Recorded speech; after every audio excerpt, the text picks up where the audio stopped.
Juste quatre questions pour balayer d'ouest en est. Donc, une question pour Amina Bourelbi. Ce qui a frappé, ou en tout cas ce qui m'a frappé, enfin, mais aussi ceux qui suivent les manifestations du 20 février, c'est que ça démarre au même moment, à l'échelle de tout le pays. Même à la différence, à mon avis, c'est unique dans les contextes des soulèvements en cours. C'est-à-dire au même moment, à travers tout le pays, toutes les grandes villes et les petites villes. Et une autre caractéristique, c'est effectivement mixte. Et c'est pas seulement la mixité à Casa, à Rabat, à Tanger, mais c'est aussi dans une région qui nous est commune, la région d'Oujda. À Berkane, à Hfir, ça c'est un élément. Comment expliquez-vous cette concomitance sociologiquement, historiquement, enfin voilà, bon, en tous les cas, moi c'est ce qui me frappe. Pour Feliel, je ne sais pas si tu peux le faire, je sais que c'est un peu difficile comme exercice. On sait que durant le soulèvement d'octobre 88 et de ses suites, la question de l'égalité homme-femme a été une question centrale, et une centralité pas seulement en tant que programme ou en tant que revendication sociale, mais une question éminemment politique. Est-ce que tu pourrais nous dire, et surtout à nos amis tunisiens, marocains et tout, qu'est-ce qui a manqué, ou qu'est-ce qui a provoqué cet échec? Comment ça se fait que cette centralité qui était vraiment l'ordre du jour dans le soulèvement a périclité? Pour Nadia Chaban, c'est compte tenu de l'ampleur du programme que tu as donné, est-ce qu'il n'y a pas une tentation de créer un parti féministe, carrément, et non pas seulement travailler? Voilà, c'est une question. Enfin, la question pour notre ami Salha, on sait que pour des raisons, j'allais dire, de comportement du dictateur Kadhafi, qui a entraîné son pays dans une tragédie, vraiment il faut le dire, dans une tragédie, et qui a perverti complètement les soulèvements qui sont au départ qui étaient à main nue et qui forcent le mouvement en ce moment à se militariser. Quel rôle peuvent jouer les femmes pour renouer avec ce qui fait la caractéristique des soulèvements actuels dans le monde arabe, à savoir des soulèvements à main nue? Des quartiers dans lesquels on vit plus particulièrement justement les difficultés économiques, le chômage, et donc les femmes, ces femmes qui sont de ces quartiers, qui n'ont pas les moyens financiers peut-être d'aller ailleurs justement pour élever peut-être leurs enfants dans des écoles dites de bonnes conditions, parce qu'on vous dira que quand même dans les écoles des quartiers, il y a plus de 17 000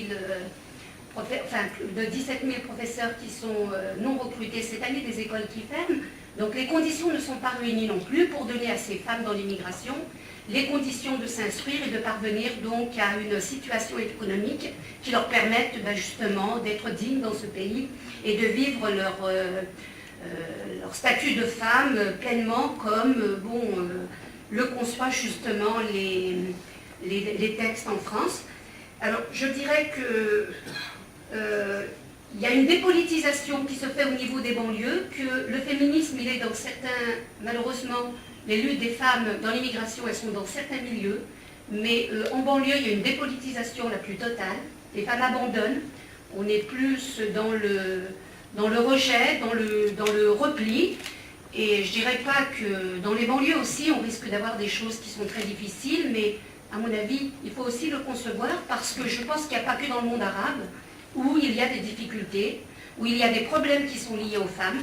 Nos banlieues également sont décreusées de difficultés, de différenciation, de mépris, et je pense que les femmes les femmes d'origine maghrébine ou africaine, parce qu'il ne faut pas oublier, pas que les maghrébines, ou de toute manière étrangères, subissent très fortement toute cette oppression et toutes ces disqualifications au quotidien.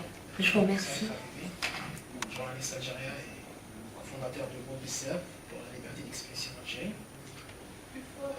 Je vais revenir un petit peu sur les conditions de la femme en Algérie. À mon avis, avant de passer à l'action et revendiquer le changement, on est d'accord que le code de la famille, il faut le revoir, il faut changer pas mal d'articles. Mais il faut d'abord commencer par la base. on a besoin d'abord à sensibiliser les femmes algériennes. Je m'en souviens, il y a quelques années, j'ai fait un grand reportage sur la vie sexuelle des femmes algériennes.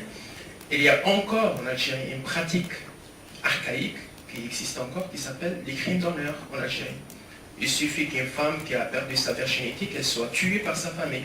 Mais les femmes ne disent pas ça. Elles ne portent jamais plainte. Et ça se passe dans la complicité de tout le monde.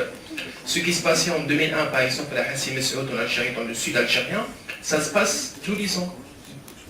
Presque chaque 3 mois, il y a des femmes qui sont attaquées, qui sont violentées par leurs voisins, par leurs parents, par leurs proches, par des gens dans la rue. Donc, juste la remarque, à mon avis, tout simplement, il faut commencer par la base, par la femme elle-même, avant de passer à revendiquer d'autres choses. C'est un problème d'homme. C'est un problème d'homme en société.